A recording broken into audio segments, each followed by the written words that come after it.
Bonjour et bienvenue sur DigiSchool, je suis Yvan, votre professeur de mathématiques. Ensemble aujourd'hui, nous allons aborder le quatrième exercice du sujet du brevet Métropole 2015.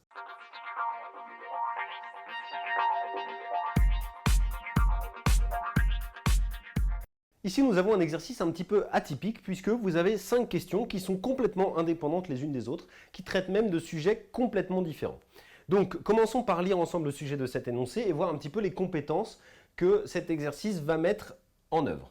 Première question, on considère la fonction f définie par f de x égale moins 6x plus 7, déterminer l'image de 3 par la fonction f.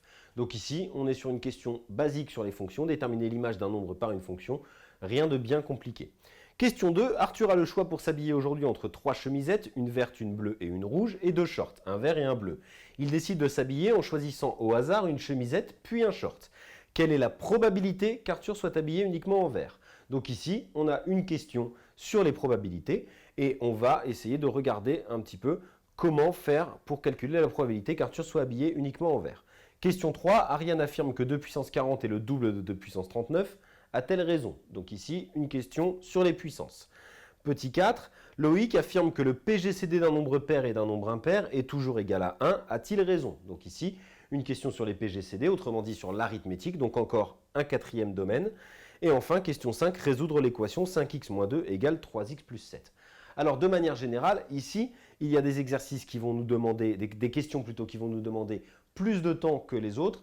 Il est bien de les identifier à la base et surtout d'identifier les chapitres et les compétences auxquelles ces questions font appel. Comme ça, vous pouvez très rapidement passer sur les questions sur lesquelles vous savez que vous allez être bloqué. D'accord? Donc ici, la fonction, c'est une question assez rapide, on le verra dans les corrections, puisqu'effectivement, il s'agit juste de faire un calcul.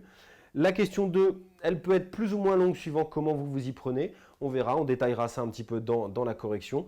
Et on détaillera la méthode qui est la plus longue mais la plus sûre, et puis celle qui est la plus rapide mais pour laquelle il faut un petit peu maîtriser et bien comprendre de quoi on parle. La question 3 est finalement relativement rapide, vous le verrez. La question 4 peut être rapide, mais peut aussi être très longue si vous partez dans une mauvaise direction. On le verra dans la correction. Et la question 5 est d'une longueur moyenne, puisqu'il s'agit d'une résolution d'équation. Donc c'est quelque chose qui se fait en plusieurs étapes et qui n'est pas forcément extrêmement compliqué. Voilà donc pour le sujet de cet exercice 4 que nous traiterons dans les vidéos suivantes. Cette vidéo est maintenant terminée, je vous invite bien entendu à visionner les vidéos suivantes dans lesquelles nous allons corriger question par question cet exercice. Et moi je vous dis à bientôt sur DigiSchool.